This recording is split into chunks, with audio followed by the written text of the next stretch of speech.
Hello, everyone. Welcome to my Connections online presentation, Human Factors and Cognitive Ergonomics. Careful, I know the title sounds really intimidating, but trust me, it's not so bad. I think, Zachary, with that, you can go ahead and make the presentation full slide. I'm just going to talk about myself a little bit. Don't worry, everybody. I will be back on the screen later for questions at the end of presentation.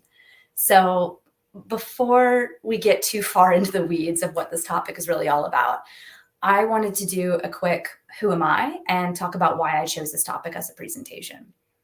So I'm a professional wargamer for a federally funded research and development center here in DC. And I've been working in the professional wargaming world for about 4 years now. So I still consider myself fairly new to the Professional Wargaming Guild, but I don't consider myself new to wargaming.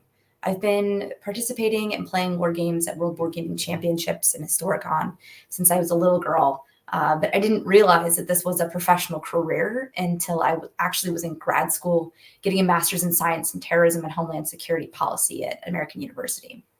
Shout out to all the Eagles in the crowd. Once an Eagle, always an Eagle.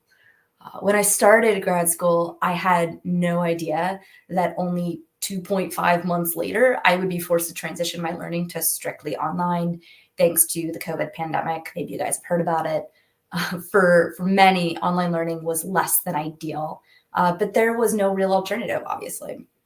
In an effort to spice up class participation, my intelligence analysis professor mentioned she had a friend who would be willing to execute a fully remote 5-week-long war game as part of the course.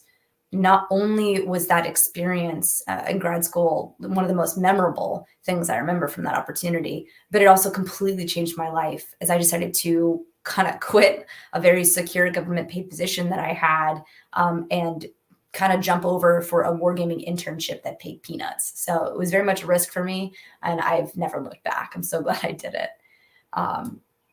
All that is to say, distributed wargaming environments really resonates with me personally.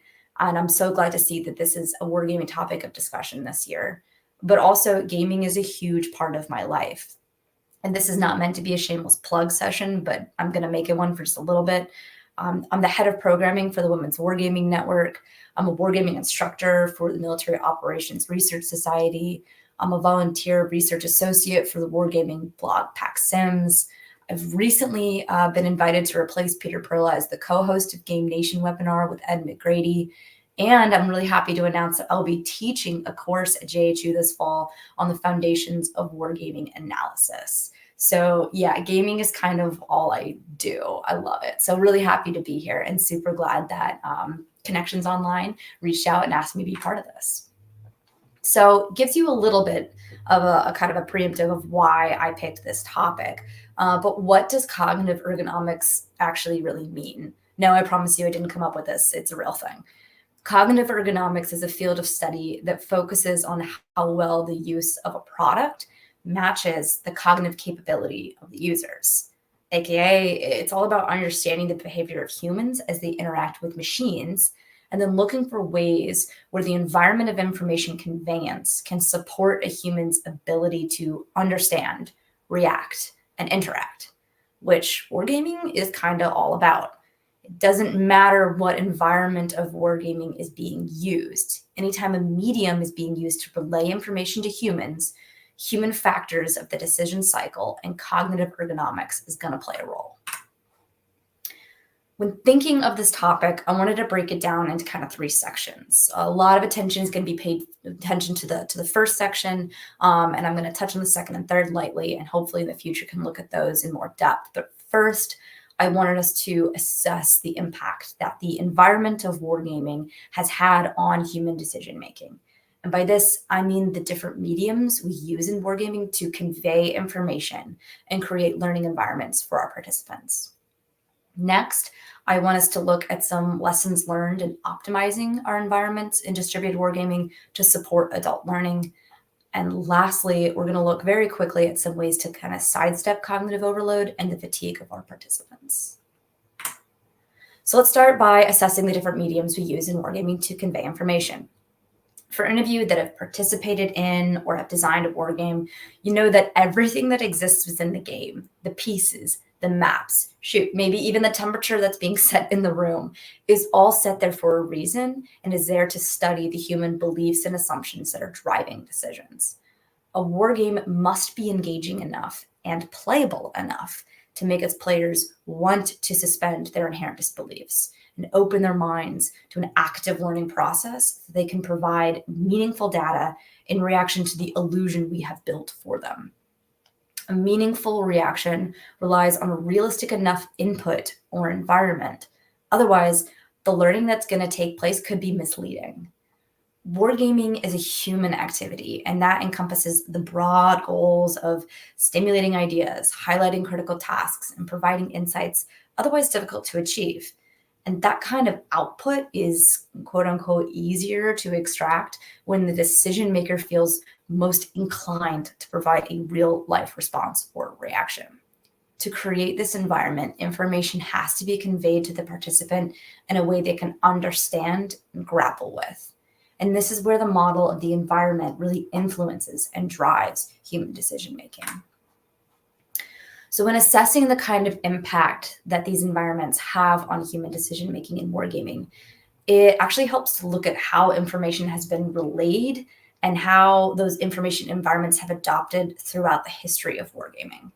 So we don't have a semester to review the rich and sometimes dense history of wargaming, but I did want to capture just a few snapshots of wargaming from the 18th century to today and examine the advantages and disadvantages those environments had in creating the realism and immersion opportunities for the human's decision cycle to take place. It's not going to surprise anyone that we start with von Reitswitz and the role he played in launching Kriegspiel. I'm sure this has been done a million times, but here we are doing it again because it's worth talking about. Von Reitswitz's original urge to create something different came from discarding the game board of war chess in favor of a sand table in which actual terrain could be modeled in relief. He felt as if the late 18th century depictions of chess and early war games attempted to mimic reality, but the adjudication element remained difficult to cross over, and so it didn't really translate well for the purpose of military education. One of the driving elements of the game he created, playing pieces cut to scale to represent the frontages and symbols of the military units at the time, was that participants enjoyed the game so much they wanted to play it again.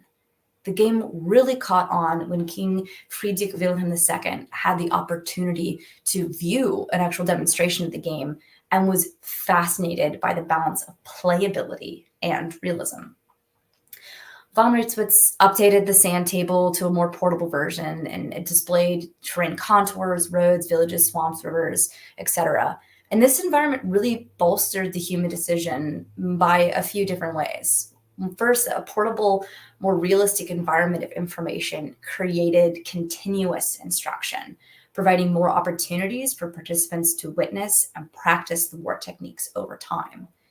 Two, the environment didn't really require heavy lifting to prepare. I'm sure the table was heavy, but in terms of what had been used prior, this version was very easy to set up and it could be played in any room. So it was offering a lot more flexibility of accessibility to more players. And lastly, the environment was scalable for different participants in terms of who was available, which was pretty fantastic for the time as well. However, when looking at the immersion that Reitswitz was trying to create for players, it is important to remember that the wars of the time, they weren't without combat, but the primary element of war was actually maneuvering, and the game reflects that. So adjudication of combat wasn't exactly written into the original game. Engagements were actually worked out by the players themselves. Over time, the game rules grew to accommodate more combat encounters and engagements. And so it was improved, it was built upon, it was updated, and heck, it's still played today, but it had some flaws. First, it's very dependent on a knowledgeable white cell. The ease and smoothness of Ron Weizwitz and his adjudication team is actually what drew so many people to playing the game in the first place. Those unfamiliar with the game have to learn its capabilities and limitations and become skilled in its employment, which can take time, resources, and obviously a lot of practice. And next, as the game grew to encapsulate more realistic situations and combat engagement, player dissatisfaction seemed to center around the complex and rigid nature of the original rules. The massive compilation of details woven into the game's evolution demand a lot of the white cell, to include public math, which not all of us are so great at. As a result, the game dwindled in its use and its popularity a little bit. And actually, by the late 19th century, Colonel Vendredi du Vaudois, a prominent military writer of the day, stated that the reason for this kind of lack of popularity in wargaming lay in the, quote, numerous difficulties that beginners run against in handling tables, calculating losses, and the like, end quote. He even went further to say that these games would be improved if those numerous rules and tables were removed from the game. In 1865, the American Kriegspiel was introduced to the US via W.R. Livermore, who believed that the game still had merit to offer if the game could just be sped up a little bit. He hoped that technology, and when I say technology, I mean devices and artifacts he built into the game in an effort to reduce the paperwork of adjudication. He really hoped that technology would solve the issue of how long the game took to play. But just as Wrightswitz experienced, it created an additional dependency on a knowledgeable white cell. Livermore eventually realized he wasn't fixing the problem and pivoted to actually empower the umpires to rely more on their judgment and experience versus referencing vast quantities of data. And he wrote that, quote, "It cannot be too strongly stated that all these computations not only need not, but must not be made in every case after the players and umpire have had a little practice, especially if they are familiar with military operations. They are intended to facilitate and hasten the game and should not be so perverted as to retard it," end quote. Here we really see how time and ease of play is prioritized over maybe the accuracy of play. So with the coming of the 20th century and the Great Wars, wargaming as a military education tool and as a method of exploring alternative solutions spread across the entire world. And there's a deep, deep history there of how wargaming has been adapted and evolved all across the world. Strongly recommend that people look into Peter Perlo's Art of Wargaming as he kind of lays out that history for everyone. But during the interwar period, the Naval War College in the US really shifted from just assessing threats to the US coast to actually exploring broad expanses of the Pacific Ocean and possible counteroffensives from the Eastern Pacific to the Philippines. And this is where we really start to see the benefits of wargaming as a method to develop new and counter tactics. The environment through which information was relayed demanded more of the human decision cycle, not only to understand when tactics should be used or not used, but to decipher new techniques that had never been seen before. And a great example of this is the use of wargaming during the Battle of Atlantic in World War II, where the Wrens, the Women's Royal Naval Service, helped execute war games that developed U-boat defensive and counter tactics. The Wrens would move miniature convoys around a massive board covering the entire floor. Vertical screens of canvas with peepholes in them were positioned so that players would have a restricted view to represent the limited information they would have in real battle. This environment bolsters human decision by extending the environment of information from what the player witnessed to what the player experienced. Assessing tactical problems and exploring alternative hypotheses in a war room away from war depended on decisions that were influenced through experiential design. Experiential influences in human decision also surfaced assumptions and started to reshape the way players thought about war. It creates out-of-box thinkings for out-of-box solutions. And lastly, it really enriched the lessons learned through hot wash discussions. Visceral experiences created deeper conversations on findings that elicited from the games, which augmented player ability to understand what was actually happening and then provided more meaningful data to actually change minds and to convince players that maybe new tactics were necessary and that this new proposed tactics would save lives. However, nothing is perfect. Wargames always aim at creating realistic environments, but wargames don't produce real-life data. They produce data influenced by the, dare I say, fictional environment we make for the players. Sometimes the illusion of the game created a false sense of preparation for the naval officers. And this was actually some of the feedback that was unfortunately received. Officers in the Pacific who trained via the war games, but had also experienced combat, were not always prepared to make decisions within split seconds, as they hadn't had that luxury of decision making practicing with 3-minute long decisions. As war evolved over time, the list of stuff we went to war with grew, and the magnifying glass of assessing the impact this new stuff had in a kinetic manner, it got more intense, it got more detailed. More information, as we've already reviewed in some of the history examples discussed today, it tends to slow wargaming down, as it burdens the player and the white cell with attempting to accurately understand and convey that information and its impact through piles of paper, charts, tables, modifiers, etc. Thus, born out of necessity, if you will, comes the arrival of electronic wargaming with computer and simulator databases capable of storing the effectiveness characteristics of multiple weapon types and target types. In 1981, the Naval Warfare Gaming System, GWS, was installed in the Naval War College as the first virtually automatic gaming system. Today, we might be a little bit more familiar with the standard wargaming integration and facilitation tool, SWIFT, or the Joint Seminar Wargaming Adjudication Tool 2, JSWAT-2. These mods and sims come from a desire to better inform and support decision-making so that all characteristics of war could be baked into the environment automatically to better prepare the modern day soldier, bringing together the speed of play and the speed of vast information at the player's fingertips. Obviously, there's a lot of pros to this kind of approach. And the first is reproducibility paired with the extraction models support both education games and research games, not just from one-on-one tactical encounters, but all the way to global warfare. The second was support for post-game analysis. Encounters and results were recorded with fidelity, kind of lightening the load, if you will, of the white cell note-taking and creating a more rigorous analysis.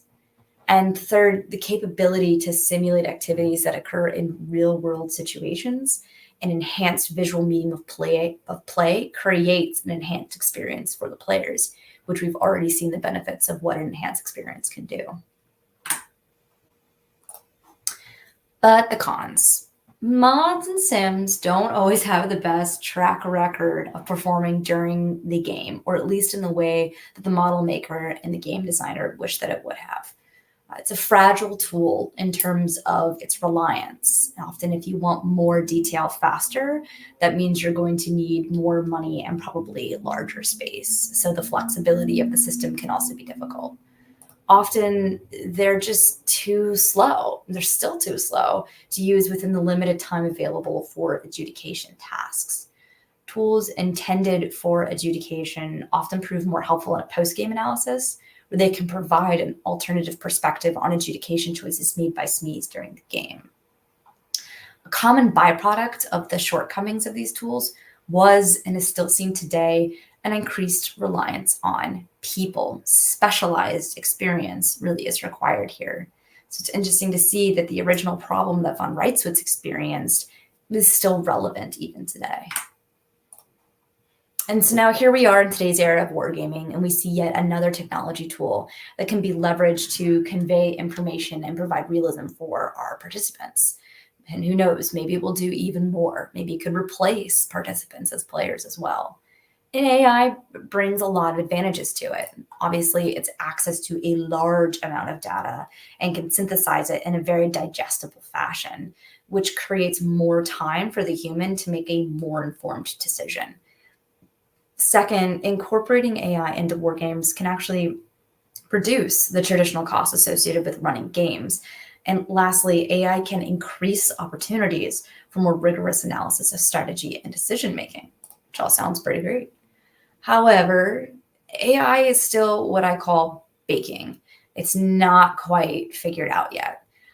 If you're curious to see in what ways it's still baking, try to get AI to generate photos of people. It's hilarious. In a few examples where wargaming has incorporated AI, Results indicate that AI can easily generate generic responses that might seem impressive to someone with a superficial knowledge of the topic, but not necessarily to specialists. So it's a nice tool to have if you don't have a SME available, but it doesn't necessarily replace a SME. In some other examples, AI as wargame players suggests that LLMs show forms of escalation and difficult to predict escalation patterns, which is funny because I feel like that might be very human of a machine to do. However, when we're assessing some of these war games, we don't necessarily want to assess it within that sort of heavy environment, right? We're looking to deter or stop those kind of environments from escalating in that manner. In addition, it can be difficult to determine how the AI got to the ultimate answer and can sometimes create a false sense of correctness with its lack of linear logic explanations, especially if individuals don't have a SME in the room and they're relying on the AI to provide the answers. There is a false sense of, well, the AI said it, so it must be true. But we're unable to necessarily detangle its logic thinking and determine how it got to that point. So a takeaway from all of this, I spent a lot of time talking about history. Who doesn't love history? But all of these different examples throughout history kind of point to the same lesson over and over again. It's not what kind of information we convey, but it's how we convey it. This is how we augment human decision through different environments, by providing an environment that a user can understand and utilize within a certain time frame. The time frame element is important here. So how do we convey information to the user coherently without overwhelming the decision cycle? That kind of leads me to number 2. Now that we've assessed the impact of distributed environments on human performance and decision-making during wargame exercises, we now need to identify ways to optimize how information is relayed in ways that parallel that active learning objectives with user interfaces. So first, we're going to take a look at active learning in wargaming. There are many approaches to adult education, but wargaming, when done right, creates a learning opportunity through experiences where the participants encounter these grasping moments where they are understanding the concepts being taught, I get it, and transforming experiences where learners will actually change how they think about a particular issue, or at least admit, never thought about it like that before. Transformational experiences engage reflective observation and active experimentation, which really ties into the learning cycle of thinking, where you have active conceptualization and doing, active experimentation, feeling, concrete experience, and watching, reflective observation. Johan Elg has proposed that wargames encourage a cycle of learning, prompting players to consider possible actions to take and make decisions according to which actions they believe best suit the scenario. Elg posits that the player tests those theories by making a game move. The play results in feedback to the player, allowing the player to reflect on what the new scenario calls for, and then use that information to inform the next decision. So on the human side, we should seek to optimize active learning. On the computer tech interface side, there are many different ways to optimize cognitive ergonomics, to include usability testing, workload management distribution, and error analysis. More complex interfaces that technology brings to the table need to fall in line with the user's cycle of thinking. So obviously I did not come up with this. I just wanted to show this as a source, the 10 usability heuristics for user interface design. And obviously this doesn't necessarily work for like all mods and sims and wargame technology that we use to convey information. It's really, really helpful when you have like maybe a software that you're providing in which you want a participant or a player to actually use themselves. But I have found it to be helpful not just for software and not just for remote learning, but literally in any way that I convey information to a participant, it needs to somehow fall in line with the way that participants can understand that information, reflect on that information, and interact with that information. So really quickly kind of wanted to go over this. I'm not going to spend a lot of time on it. This was actually introduced to me by a colleague at work, for which I'm super grateful for. And it's something that I kind of want to take forward with me as I engage in more wargaming, either from a remote perspective or an in-person perspective. So the first is visibility of the system status, which is keeping users informed in a reasonable amount of time. Match between the system and the real world is the second, making sure the design speaks the user's language and not jargon that they're unfamiliar with.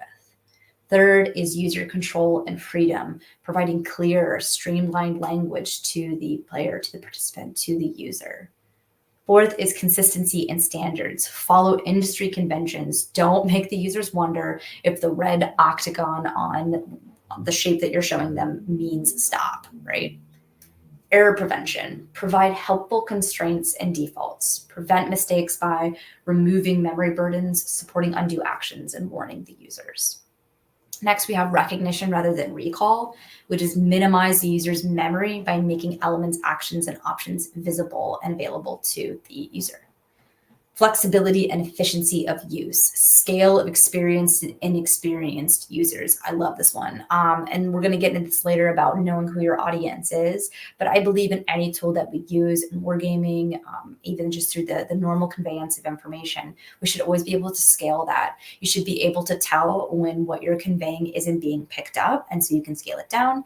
And you should be able to tell when the users are like, I got it, let's move on, and you should be able to scale it up. So should the interface you're using on the computer side kind of be able to scale to the audience. We have aesthetic and minimalist design, removing irrelevant or unhelpful information. I'm going to talk about this later as well, where we kind of get to organizing your data collection management plan, right? Make sure that the information that you're looking to collect is represented in the game, and that everything else that you don't need to collect is not distracting your player's sense of thinking.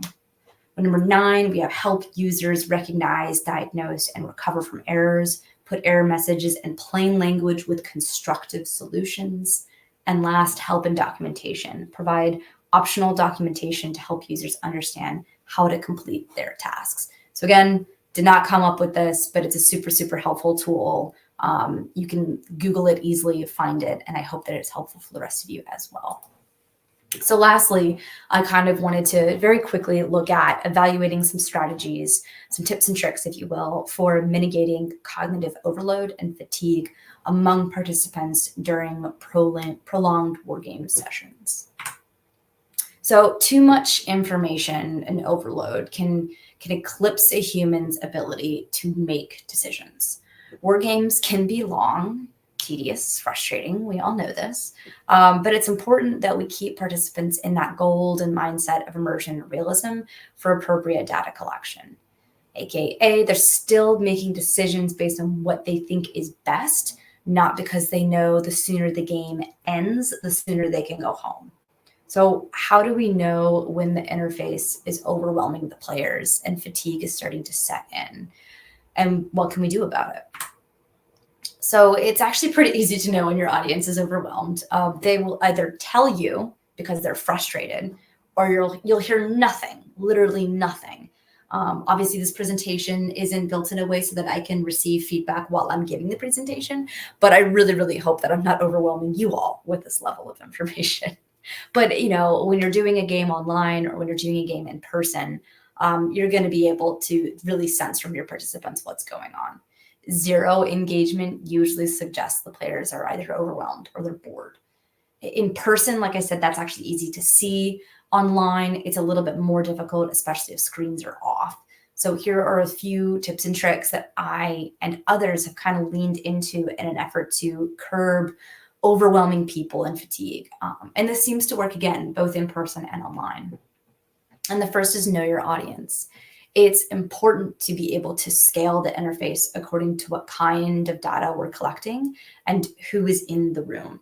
Create flexibility to turn that heat up and to cool it down. We were talking about before with the user heuristics. If players feel like they have a manageable problem to contend with and they can kind of feel progress being made towards that, they're likely to continue to commit, which is what we want them to do. Second is formalizing and creating a realistic DCMP, a data collection management plan that shapes the kind of data that needs to be collected. I once had a teacher in high school who rammed into my brain, prior planning prevents poor performance. Knowing what kind of information you're collecting and what kind of information you're not collecting ahead of time really helps the facilitator and the analyst dangle the carrot in the right lane for the players to follow. Don't let players get too fussed up about an aspect of the game that the DCMP is not garnered to examine. This is only going to burn their energy, and it's going to burn your brain cells. Next is empower the white cell to shoulder the cognitive burden for the player, and preparing and prepping your staff to be able to do that. And that means your white cell analyst should be just as comfortable to step in, provide guidance, and fix problems as much as your game director and game facilitator is. Remember the trade-off between fidelity of the artifacts and the time-consuming complexity of adjudication that Livermore talked about with the American Kriegspiel. You got to find the sweet spot between those two things. And lastly, empower your players, all of your players. Some participants, some players, some users might have voices that are louder than others. It's important as the facilitator, as the one who's running the game in any environment, to be able to identify who those people are and whose voices might be being ignored or are not loud enough to be heard. Baking in some aspects through structured analytic techniques to ensure that everyone's voice has a chance to be represented on the platform is really, really important to have and to herd the squirrels, if you were. So those are just some tips and tricks that we have used. Obviously, nothing is foolproof. It really depends on the game, the environment, the participants, all of it. But these are some things that can be done to kind of help curb the fatigue and overwhelming of the participants, especially if you kind of pair it with what we've already talked about, how the active adult learning works with wargaming and how we can pair that with user-friendly heuristics and the information that we convey. So kind of next steps and further research, and this is something I'd love to hear from you all on and what you think, is the trade-off space of tech and wargaming with speed and accuracy, or at least the illusion of. Our examples that we've kind of talked about today indicate that speed of play is important for human decision-making. But does faster mean better? Is more accurate information better than human-level information? What about fog of war? Seeing how bad tactical or strategic moves might play out. Time for diplomatic and political context to have effects, or maybe even time to surrender. These factors play a role in strategic and operational concerns and decisions. Are they worth slowing the game down for, or worth inputting inaccurate information, that fog of war element, just to see how it plays out? Food for thought. Sounds like maybe a whole new presentation, if you will, but I am interested to see what people think. So let me know, please, or at least put your thoughts and inputs into Discord, and I'll happily look at them later. So that's kind of the end of my presentation. It's a short one. It's funny that I feel like I'm meant to provide a presentation on how to convey information, and then I might have just overwhelmed all of you with that information on how to do it, the catch-22 of sharing information. But I hope it was useful. I hope you all got something from it. I love to hear from people. Please feel free to shoot me an email or follow me on Twitter and all my wargaming shenanigans. I'd love to hear your thoughts, and this is actually something that I'm thinking about fleshing out more into a paper. So if you have something to add to it, or you want to tell me that I'm ridiculous and I make no sense, I'm here for all of it. I love it. And that kind of ends my presentation. Come back to the screen, show people who I am, and take any questions that people might have.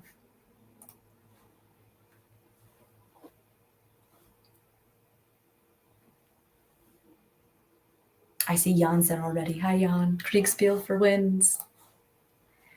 No questions. That's totally fine. That means I crushed it. It means I killed it. It means you all completely understand what I'm talking about, and no one will ever ask me any questions about this presentation in the future. I love it. I absolutely love it. Thank you all so much for participating. I know this is the last day of Connections Online. I'm really looking forward to all of the presentations being put out on YouTube. I know myself, I wasn't able to catch everything, kind of juggling work and also wanting to jump in and participate as a presenter for the week-long Connections Online opportunity. So really looking forward to everything that everybody had to say. Oh, I do see a question. Coming in hot, coming in late, but coming in.